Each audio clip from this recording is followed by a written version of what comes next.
इस अनोखे कहानी की शुरुआत होती है नॉडी नाम के एक आदमी को दिखाते हुए जो बहुत ही ज्यादा गरीब था और उसके पास तो रहने के लिए घर भी नहीं होता। नॉडी तो लगातार अपने सर्वाइवल के लिए काम ढूंढने के लिए निकल जाता है, लेकिन पता नहीं क्यों कोई भी नॉडी को काम देता ही नहीं था। नॉडी को इस बात से बहुत बुरा लगता क्योंकि वो कैपेबल भी है और उसे जॉब नहीं मिल रही। वो तो लगातार शहर के अंदर अपना सफर तय कर रहा होता है। तभी अचानक नॉडी को कुछ लोग खड़े हुए दिखाई दिए थे जो बड़े ध्यान से प्रीस्ट की बातें सुन रहे थे। ये प्रीस्ट पूरी तरीके से अंधा था जो लोगों को एक इम्पोर्टेंट टॉपिक के बारे में बता रहा होता है। दरअसल प्रीस्ट ने कहा कि तुम सभी को गुमराह किया जा रहा है सोशल मीडिया और टीवी को दिखाते हुए। कोई तो ऐसा अनजान है जो अलग अलग टाइप के एडवर्टाइजमेंट दिखाकर तुम्हें कंट्रोल करने की कोशिश कर रहे हैं। इसीलिए वो प्रीस्ट पूरी कोशिश कर रहा था कि वो लोगों को इसके खिलाफ जागरूक करे। हालांकि नॉडी भी इन सारी बातों को सुनता है, लेकिन उसने नजरअंदाज करके आगे बढ़ना स्टार्ट कर दिया था क्योंकि उसके लिए अभी इम्पोर्टेंट एक जॉब है जो कि उसे सर्वाइवल में मदद करेगी।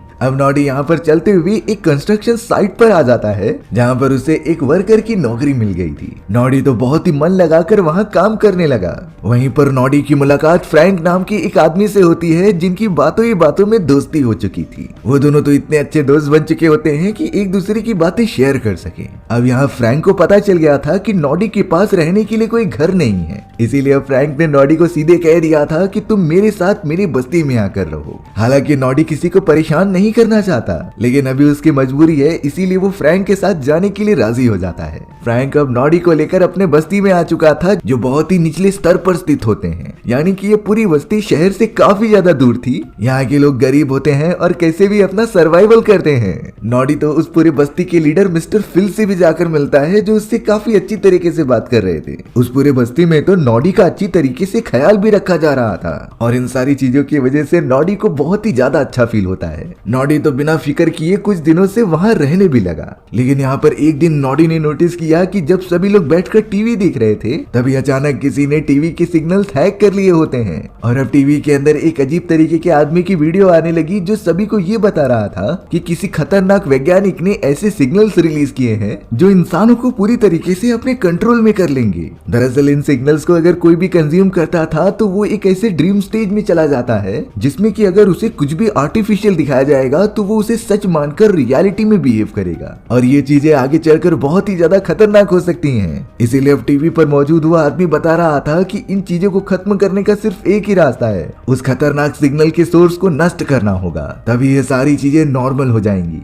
अब कुछ ही देर बाद वो आदमी टीवी पर से चला जाता है जहाँ पर अब टीवी के सिग्नल्स एकदम नॉर्मल हो चुके थे। सारे बस्ती के लोग जो टीवी देख रहे होते हैं उनका दिमाग एक समय पर दर्द देने लगा था पर उसे तो समझता ही नहीं कि वो आदमी आखिरकार किस बारे में बात कर रहा था। नॉडी भी वहाँ पर मौजूद होता है जिसने आदमी की सारी बातें सुनी थी, लेकिन वो भी फिगर आउट कर रहा था कि हमें किस बातों पर भरोसा करना चाहिए। अब यहाँ नॉडी उसी अंधे प्रीस्ट को देखता है जो कि उसी बस्ती में रहा करता था। तभी नॉडी को प्रीस्ट की बातें याद आने लगी जो उन सभी लोगों को बता रहा था और बड़े ध्यान से सुनने के बाद नॉडी को ये समझ आ गया कि टीवी पर जो सिग्नल्स के बारे में बता रहे थे उसी से रिलेटेड सारी बातें ये प्रीस्ट भी कह रहा है, यानी कि कहीं न कहीं प्रीस्ट की बातों में रिलेशन हो सकता है उन खतरनाक सिग्नल्स का। इसीलिए अब नॉडी प्रीस्ट के ऊपर थोड़ा सा नजर रखने लगा। लेकिन यहाँ पीछा करने के बाद नॉडी देखता है कि प्रीस्ट वहाँ के लीडर फिल के साथ एक चर्च के अंदर जा रहा है। अब यहाँ काफी ज्यादा रात हो गई थी, इसीलिए नॉडी फिलहाल के लिए तो वहाँ से चला गया। लेकिन कल काम पर वापस आने के बाद उसके दिमाग में यही बातें घूम रही थी कि प्रीस्ट और फिल आखिरकार क्या प्लान कर रहे हैं।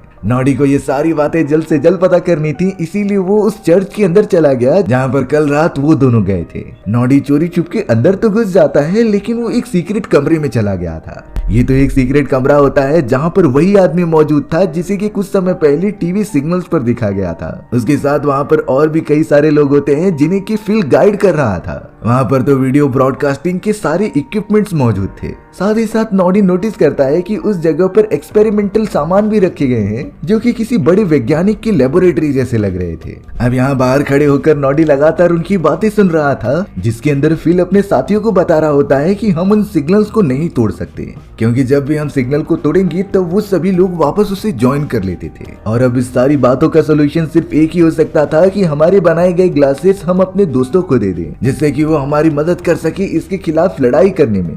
नॉडी ये सारी बातें सुन तो रहा था, लेकिन उसे आपकी की तरह ज्यादा कुछ समझ में नहीं आया। अब तुरंत ही पीछे से वही अंधा प्रीस्ट आ जाता है जिसने कि नॉडी को पकड़ लिया था। हालांकि वो देख नहीं सकता, इसीलिए नॉडी उसे छुड़ाकर वहां से तुरंत ही भाग जाता है। अब नॉडी यहाँ फ्रैंक के पास पहुंचा और उसे लेबोरेटरी में हुए सारी बातें बताता है। वो कह रहा था कि तुम्हारे बस्ती का लीडर फिल और प्रीस्ट जैसे सारे लोग मिलकर बहुत ही बड़ा प्लान कर रहे हैं, पर आखिरकार वो खतरनाक चीज क्या है ये तो नॉडी को अभी तक पता नहीं चली थी। लेकिन यहाँ फ्रैंक नॉडी को कहता है कि तुम इन सारी चीजों से दूर रहो, तुम अभी अभी आए हो और इन बड़े लोगों के चक्कर में तुम बिल्कुल भी मत पड़ना, क्योंकि ये हमारे लिए बहुत ही ज्यादा रिस्की हो सकता है। नॉडी तो फ्रैंक की बातों को सुनकर बड़े अच्छे से समझ रहा था, लेकिन अब उसी रात वहाँ कई सारे पुलिस ऑफिसर्स की टीम आ चुकी थी जो कि उस चर्च के ऊपर रेड मार देती है। ये बातें जानकर फिल और उसके सभी साथियों ने एक्सपेरिमेंट के सारे सामान को छुपा दिया था। पुलिस ऑफिसर्स की पूरी टीम प्रीस्ट और फिल को बहुत ज्यादा मार रहे होते हैं क्योंकि उनसे सच उगलवाना था। साथ ही साथ कुछ ना बताने के कारण पुलिस वाले उस पूरी बस्ती को ही तोड़ देते हैं जो कि इल्लीगली बना कर रह रहे थे। सारे के सारे बस्ती वाले एकदम से बेघर हो चुके थे। फ्रैंक और नॉडी तो किसी भी तरीके से अपनी जान बचाकर वहां से भागते हुए एक टूटी हुई बिल्डिंग के अंदर आकर छुप जाते हैं। यहाँ पर वो पूरी तरीके से सेफ थे, लेकिन उन्हें वेट करना पड़ेगा कि जब तक वो सारे पुलिस ऑफिसर्स वहां से चले न जाएं।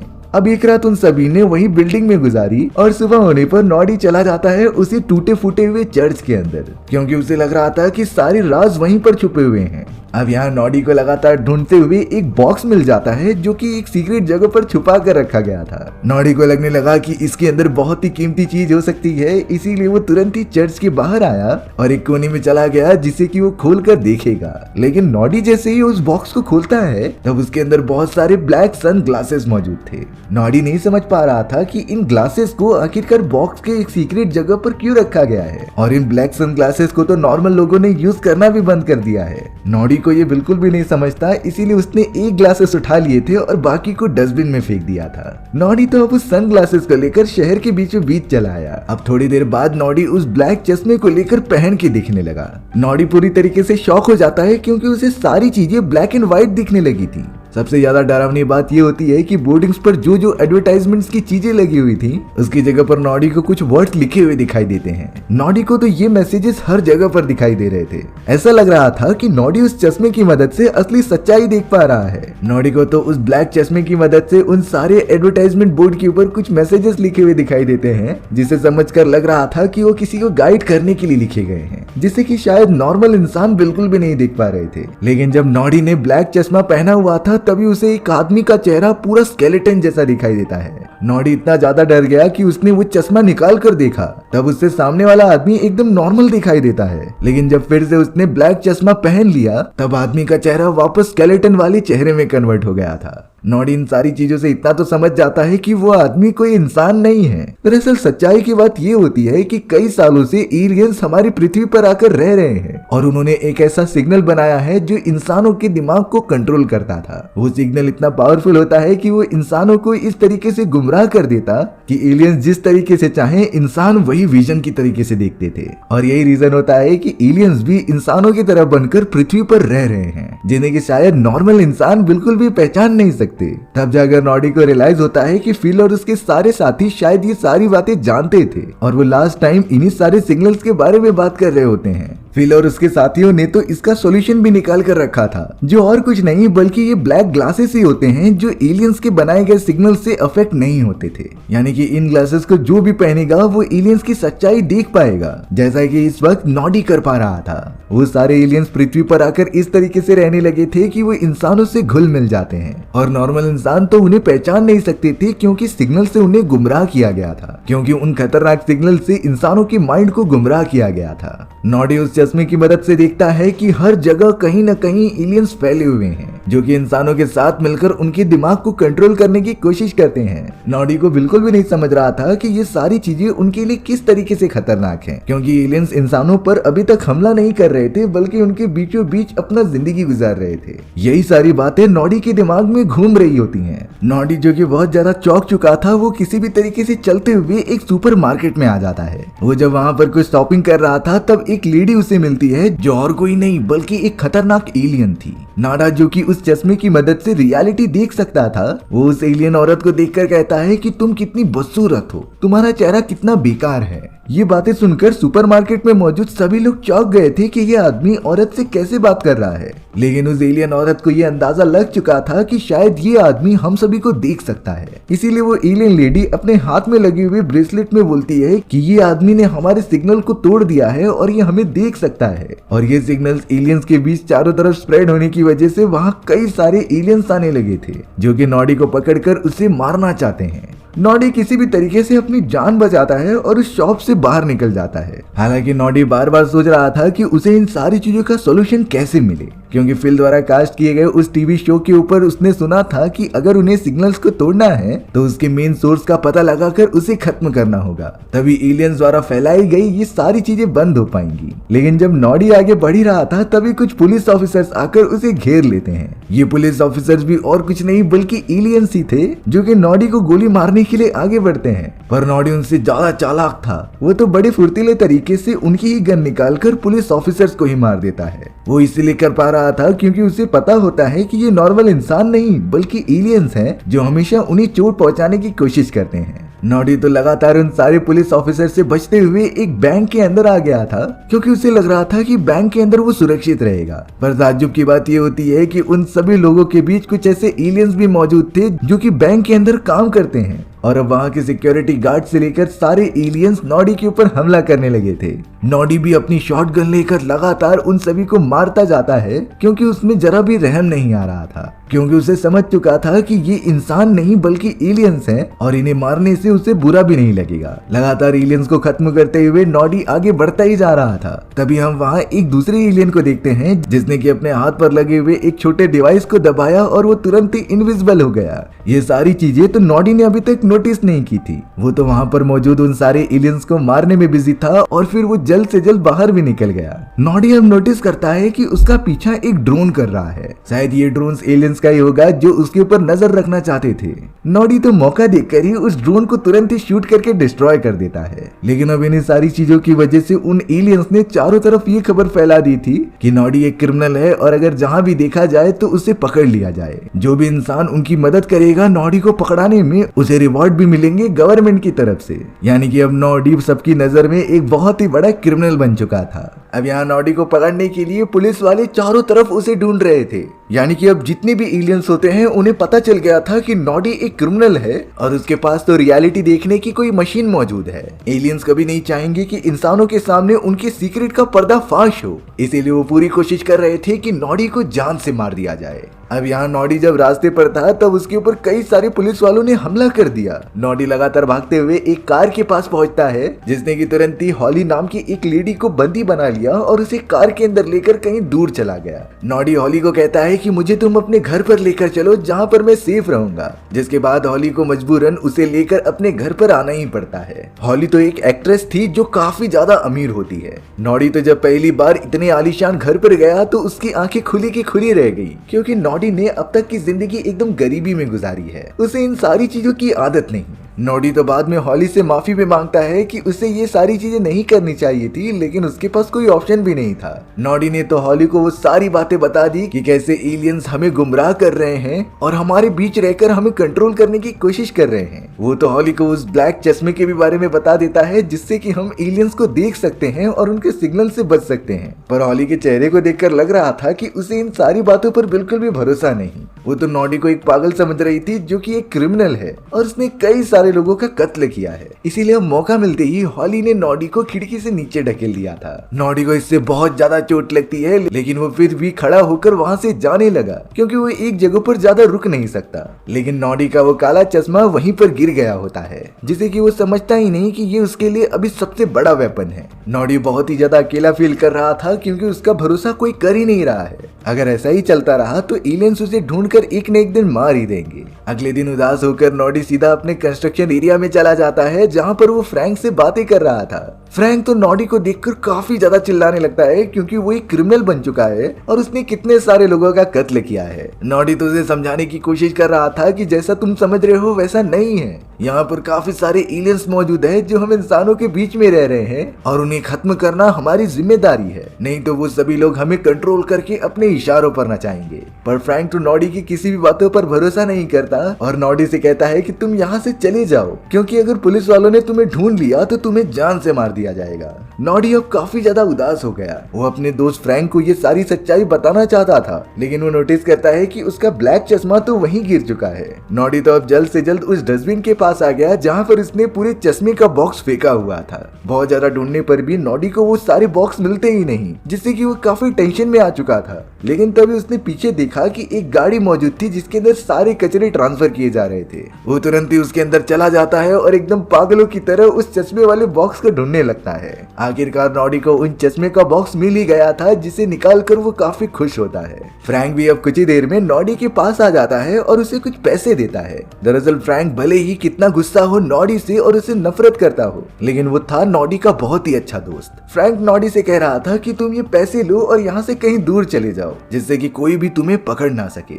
लेकिन नॉडी फ्रैंक से कहता है कि मुझे ये सारे पैसे नहीं चाहिए, बल्कि मैं चाहता हूँ कि तुम इन चश्मों को एक बार पहनो, जिससे कि तुम्हें सारी सच्चाई पता चल सके। लेकिन फ्रैंक गुस्सा होकर कहने लगा था कि मैं कोई भी ब्लैक सनग्लासेस नहीं पहनने वाला। वो तो नॉडी के पास पैसे फेंक देता है और कहता है कि तुम जल्द से जल्द इस जगह से निकल जाओ, नहीं तो पुलिस वाले तुम्हें जान से मार देंगे। अब यहाँ नॉडी समझ चुका था कि फ्रैंक उसकी बात नहीं मानने वाला, इसीलिए वो जबरदस्ती उसके पास चला गया उन ग्लासेस को पहनाने के लिए। फ्रैंक को काफी गुस्सा आ गया था, इसीलिए वो नॉडी को बहुत जोर से मारने लगा। दोनों के बीच एक छोटी सी लड़ाई हो जाती है, जिसमें कि दोनों ही एक दूसरे को काफी अच्छी टक्कर दे रहे थे। लेकिन नॉडी ने किसी भी तरीके से उन ग्लासेस को फ्रैंक की आंखों पर डाल दिया था। फ्रैंक जब उस ग्लासेस से चारों तरफ देखता है तब वो पूरी तरीके से शॉक हो गया, क्योंकि जो लोग उसे सामने दिखाई दे रहे थे वो तो स्केलेटन्स होते हैं। फ्रैंक बिल्कुल भी नहीं समझ पाता कि आखिर ये चीजें क्या हैं। तब जाकर नॉडी बता रहा था कि ये सभी लोग एलियंस हैं, और मैं तो शुरुआत से ही ये तुम्हें कहने की कोशिश कर रहा हूँ। अब जाकर फ्रैंक को नॉडी की बातों पर भरोसा होता है। नॉडी तो फ्रैंक को और भी बातें बताना चाहता था, इसीलिए वो उसे लेकर एक होटल में चला आता है। दोनों ने एक कमरा लिया और उसके अंदर जाने के बाद नॉडी उसे कह रहा था कि जब मुझे ये सनग्लासेस मिले थे तो मेरी हालत तुम्हारी जैसी थी, मैं पूरी तरीके से शॉक था। दरअसल ये एलियंस हम इंसानों के बीच रहकर एक ऐसे सिग्नल रिप्रोड्यूस करते हैं जिससे कि हम इंसान उनके कंट्रोल में आ जाते थे और हमें वही सारी चीजें दिखाई देती हैं जो वो देखना चाहते थे। नॉडी ने तो ये भी कंफर्म कर दिया कि जिन लोगों को उसने मारा था वो इंसान नहीं बल्कि एलियंस ही थे। फ्रैंक तो ये सारी बातें जानकर एकदम शॉक हो जाता है, क्योंकि उसने कभी सोचा ही नहीं था। और ये चश्मा ही एक ऐसा टूल है उनके पास जिससे कि वो इन सिग्नल्स को तोड़ सकते हैं। ये सारी चीजें समझने के बाद फ्रैंक कह रहा था कि हमें उन लोगों के पास जाना चाहिए जिन्होंने ये ब्लैक सन ग्लासेस बनाए हैं, शायद वो हमारी मदद कर सके इन सारी चीजों को समझने के लिए। तभी नॉडी ने इसका जवाब दिया कि बस्ती का लीडर जिसका नाम फिल होता है वो उन सभी लोगों के साथ जुड़ा हुआ था जिन्होंने ये सन ग्लासेस बनाए थे, इसीलिए अब हमें सबसे पहले फिल को ढूंढकर ये इन्फॉर्मेशन निकालनी पड़ेगी।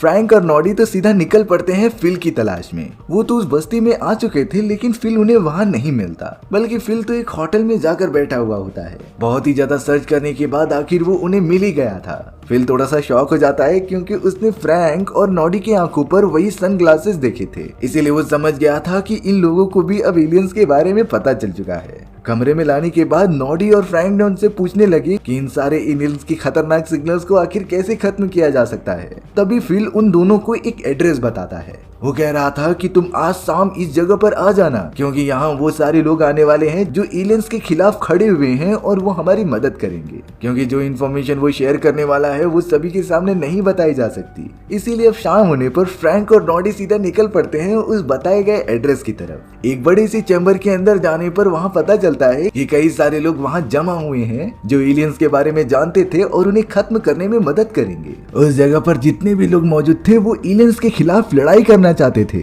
और जल्द से जल्द पृथ्वी पर से एलियंस का नामो निशान मिटाना चाहते थे। दरअसल ये एक सीक्रेट सोसाइटी होती है जो एलियंस के खिलाफ लड़ाई करने के लिए बनाई गई थी और इन सभी का लीडर मिस्टर फिल ही होते हैं। उसी सोसाइटी के अंदर एक वैज्ञानिक भी मौजूद था जिसने कि ये सारे ब्लैक सन ग्लासेस बनाए होते हैं जो एलियंस के सिग्नल्स को बिल्कुल भी नलीफाई कर देते थे। अब यहाँ फिल फ्रैंक और नॉडी को कहता है कि तुम भी इस पूरी सोसाइटी का हिस्सा हो। वो तो सभी से उन दोनों की इंट्रोडक्शन भी करा रहा था, लेकिन अब फिल कहने लगा कि हमें अपनी सोसाइटी की संख्या और भी ज्यादा बढ़ानी पड़ेगी, क्योंकि एलियंस अब काफी ज्यादा चालाक हो चुके हैं। वो कई सारे लोगों को पैसे देकर अपनी तरफ कर ले रहे हैं जो कि एलियंस के लिए काम कर रहे थे। यानी कि कुछ लोग ऐसे भी हैं जिन्हीं कि ये सारी चीजें पता होने के बावजूद भी वो पैसे और शोहरत के लिए एलियंस के लिए काम करते हैं। अगर ऐसा चलता रहा तो वो एलियंस अपने उन्हीं सिग्नल्स की मदद से पूरे इन्वायरमेंट को अपने रहने लायक बना लेंगे, यानी कि फिर पृथ्वी इंसानों की रहने लायक बिल्कुल नहीं रह जाएगी और हम सब मारे जाएंगे। इसीलिए अब हमें सतर्क रहना पड़ेगा और उन एलियंस के खिलाफ बगावत करनी पड़ेगी। फिल तो फ्रैंक, नॉडी और बाकी सभी लोगों को वेपन्स दे देते हैं जिससे कि वो अपनी प्रोटेक्शन कर सके। थोड़ी देर के अंदर वहां पर हॉली नाम की वही लेडी भी आ चुकी थी, जो कि डायरेक्टली नॉडी से आकर माफी मांग रही होती है कि उसने उसके ऊपर शक किया, क्योंकि यहाँ हॉली बता रही थी कि नॉडी के जाने के बाद उसने उस ब्लैक चश्मे को लगाकर देखा, तभी उसे सारी सच्चाई का पता चलता है और उसे समझ में आ गया था कि नॉडी ने जो भी कहे थे वो सच है। हॉली ने तो ये भी बताया कि जिस शो के अंदर वो काम करती है वहाँ पर भी कई सारे एलियंस मौजूद हैं, इसीलिए अब हॉली भी उन सभी सोसाइटी का एक मेंबर बन जाती है जो उनकी मदद करेगी। अब अचानक थोड़ी ही देर में उस पूरी जगह पर कई सारे पुलिस ऑफिसर्स आ गए थे। वो सभी लोग एलियंस होते हैं जिन्हें की इस सीक्रेट सोसाइटी के बारे में पता चल चुका था। अब एलियंस वहाँ पर आकर वेपन्स की मदद से सारे लोगों को मारने लगे। इस पूरी फाइट के दौरान उन्होंने तो फिल को भी जान से मार दिया था। नॉडी और फ्रैंक तो अपनी जान बचाकर एक कोने में छुपे हुए होते हैं, क्योंकि उनके ऊपर भी लगातार फायर हो रहे थे। सोसाइटी के सारे मेंबर्स अपनी अपनी जान बचाकर कहीं दूर भाग रहे होते हैं, यानी कि वो एक साथ इन पुलिस ऑफिसर्स यानी कि एलियन से नहीं लड़ सकते। लेकिन तभी फ्रैंक नोटिस करता है कि उसके पास एक अजीब तरीके की वॉच गिरी है। ये वॉच उनमें से ही किसी एलियंस की थी।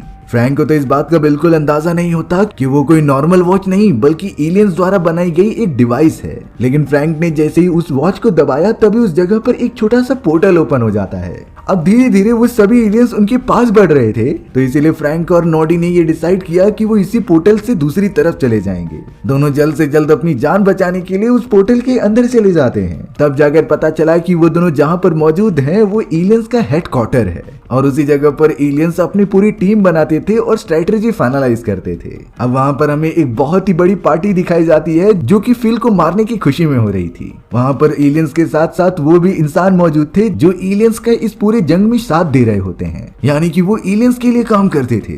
अब यहाँ फ्रैंक और नॉडी भी उस पार्टी के अंदर चले जाते हैं जहाँ पर वो एलियंस होने का नाटक कर रहे थे। तभी उनके सामने फ्रेडी नाम का एक आदमी आता है। वो तो उन दोनों से बातें करने लगा क्योंकि उसे लग रहा था कि ये दोनों भी एलियंस हैं, इसीलिए वो उनसे खुलकर बात कर रहा था। फ्रेडी ने बताया कि कुछ समय पहले मैं भी बहुत गरीब हुआ करता था, लेकिन जब से मैंने आप लोगों यानी कि एलियंस के साथ मिलकर काम करना स्टार्ट किया है तो मेरे पास सब कुछ आ गया। मुझे इतने पैसे मिले, नाम और शोहरत मिली, यानी कि मेरी पूरी जिंदगी ही बदल चुकी है। लेकिन यहाँ नॉडी इस मौके का फायदा उठाकर उस फ्रेडी नाम के आदमी से पूछ लेता है कि आखिरकार एलियंस उस सिग्नल को ब्रॉडकास्ट कहाँ से करते हैं। फ्रेडी ने तो उन्हें सब कुछ बता दिया था कि ये लोकेशन इस बिल्डिंग के एकदम टॉप पर मौजूद है, वहीं से सिग्नल्स को चारों तरफ ब्रॉडकास्ट किया जाता था। दरअसल ये वही कंपनी होती है जहाँ पर हॉली काम किया करती थी और सिग्नल के ब्रॉडकास्टिंग के सारे काम इसी जगह से होते हैं। फ्रैंक और नॉडी तो धीरे धीरे अपनी इन्वेस्टिगेशन चालू कर दे रहे थे। फ्रेडी तो उन दोनों को एक कंट्रोल स्टेशन में लेकर चला गया था जहां पर सारे सिग्नल्स को ब्रॉडकास्ट करने का सिस्टम मौजूद था। तभी अचानक फ्रैंक और नॉडी ने अपनी गन निकाली और वहां मौजूद सारे के सारे एलियंस को शूट करना स्टार्ट कर दिया। और अब वो दोनों लगातार रूफ टॉप की तरफ बढ़ने लगते हैं क्योंकि वहीं से सिग्नल ब्रॉडकास्ट करने का एंटेनाज मौजूद थे। लेकिन अचानक उन्हें रास्ते में हॉली भी मिल जाती है, इसीलिए वो दोनों हॉली को भी अपने साथ लेकर ऊपर की तरफ जाने लगे। नॉडी तो सबसे आगे चल रहा था जो उन दोनों को गाइड करता है कि हमें आगे बढ़ना चाहिए कि नहीं। और अब लगातार ऊपर की तरफ चलते हुए वो टॉप पर पहुंच गए थे। लेकिन तभी हमें यहाँ पर पता चला कि हॉली ने एक गन निकाली और पीछे से आकर फ्रैंक को जान से मार दिया। यानी कि अब हमें ये बात पता चलती है कि हॉली भी उन एलियंस से मिली हुई है जो शुरुआत से ही उन्हें धोखा दे रही थी। हॉली ने ही उस सीक्रेट सोसाइटी के अड्डे के बारे में एलियंस को बताया होता है जिससे कि वो वहां पर पहुंचकर सभी को मार रहे थे। नॉडी ने अब टॉप पर पहुंचकर अपनी गन निकाली थी जिससे कि वो सिग्नल्स के सोर्स को खत्म कर सके। पर अब हेलीकॉप्टर की मदद से चारों तरफ से एलियंस आ जाते हैं जिन्होंने नॉडी को घेर लिया था। नॉडी के पास तो अब कोई भी रास्ता नहीं था यहाँ से दूर जाने का।